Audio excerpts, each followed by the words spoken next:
배당 소득과 세금, 의미와 장단점. 그래서 어떤 세무사님들은 배당하지 마라. 어차피 종합소득 들어가니까 하지 말라고 하는데 저의 관점은 배당을 하셔야 된다는 게 제 관점인 거죠. 왜? 왜? 네. 그래서 주식 가치를 낮추는 것도 있지만 그 현금화할 수 있는 방법이 급여 상여 외에 수시로 할 수 있는 게 배당이잖아요. 그죠? 네. 그 다음에 두 번째는 급여 상여보다 한 10%대 세율이 낮잖아요.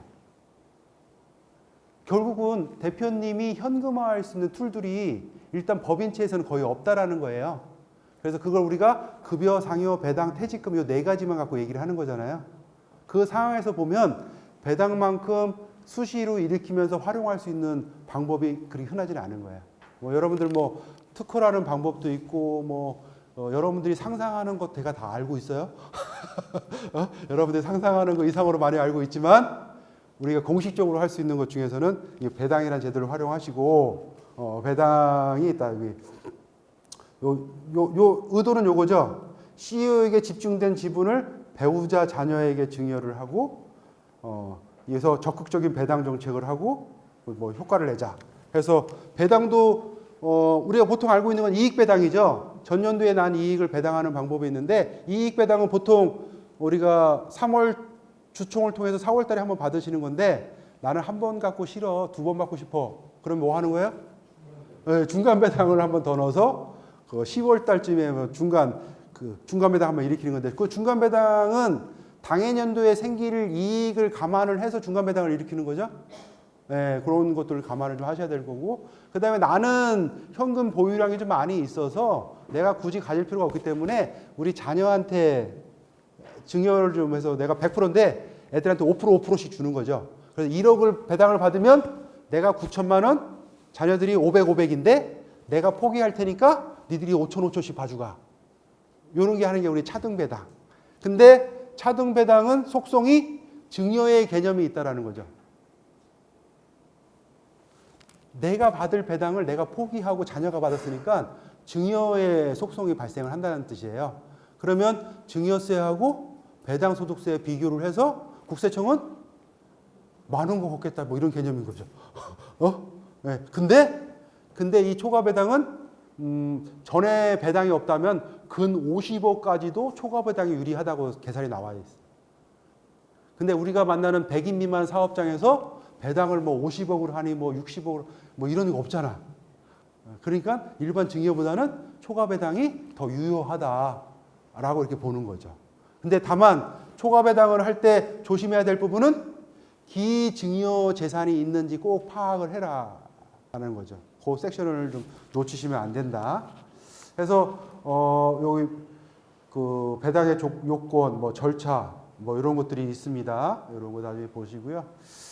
근데 좀 나이 세서 강의해서 그렇지만 좀 가독성 있게 좀 잘 만들어 놓은 것 같아요.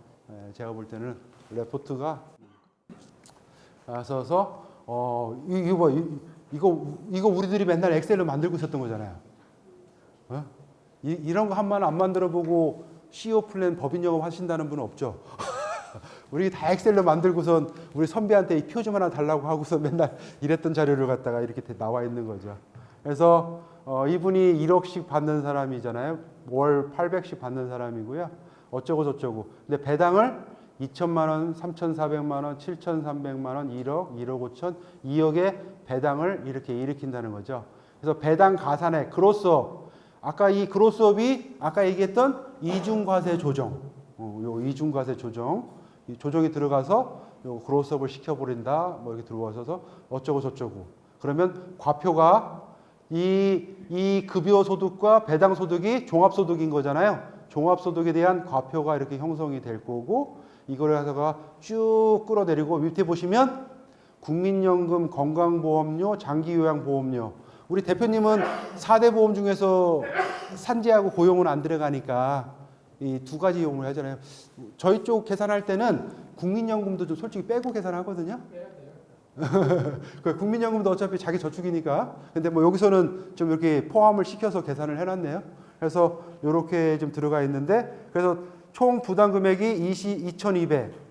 1억에 1억 가져갈 때 2,200이고 1억에 3,400, 1억 3,400을 가져갈 때 2,700. 뭐 해서 유효세율이 19%, 20%, 24, 25, 28, 30% 요렇게 나오는 거기 때문에 이 배당을 이렇게 대표님이 지금 원하는 금액들을 좀 시뮬레이션 시켜서 배당화 시켜줄 수가 있겠죠. 보여드리는 게. 네. 괜찮은 것 같아요. 네. 그래서 이 로직도 한번 이렇게 보여주시고요. 이거는 이제 뭐 많이들 보셨던 내용이잖아요. CEO가 1억을 받는 사람이 배당을 1억 일으키면 좀 세금이 25.9%가 나온다는 얘기잖아요. 근데 이 1억을 배우자한테 2천, 자녀한테 3천, 자녀 투한테 3천에서 본인도 2천에서 이렇게 1억을 잘라내면 밑에가 뭐 19%, 15, 15, 15에서 유효세율이 18%에서 한 7% 정도 다운시킬 수가 있는 거죠. 다운시킬 수 있으니까 이렇게 좀 분산을 좀 하자. 근데 분산을 하려면 지분이 좀 넘어가야 되는 거잖아요. 하여튼 뭐 우리 대표님들 같은 경우는 글쎄 저런 거 주면은 애들 버릴까봐. 그러니까 그러죠. 대표님 지분 이전을 빨리 통해 가지고 이런 소득 분산을 하셔야 됩니다. 근데 그런 거 빨리 해주면 애들 버릇 나빠질까봐 싫어. 그러면 우리는 또 그럼 그래도 대기업을 하고 있습니다. 서로 계속 화법 싸움으로. 초과 배당이란 이렇게 되어 있습니다. 균등 배당해서 뭐 비율대로 이렇게 소득을 받아 가시면 된다. 초과 배당은 이렇게 되는데 포기하시고 나눠 가지고 가시면 된다. 그림이 아주 직관적으로 다 돼 있으니까 설명하실 때 쓰시면 될 것 같아요. 요게 그래서 계산도 이렇게 해놨더라고요. 그래서 증여가 10년 동안에 없을 때는 56억까지, 증여가 뭐 5억 있다면 33억까지는 이 증여세보다 배당세가 더 낮다라는 개념인 거예요. 그래서 그러니까 결론은 증여보다는 배당이 낮다, 초과 배당이 낮다. 그냥 다 실행하시면 된다. 초과 배당 활용 방안까지도 만들어 놓았더라고요. 그래서 주식을 넣어서 자녀들한테 넣고 이 자녀는 배당 받은 금액으로 아버지 종신보험, 피보험자가 CEO예요. 아버지 종신보험을 가입을 해서 내면 나중에 아버지 돌아가시면 자녀 보험금으로 상속세를 해지를 하자.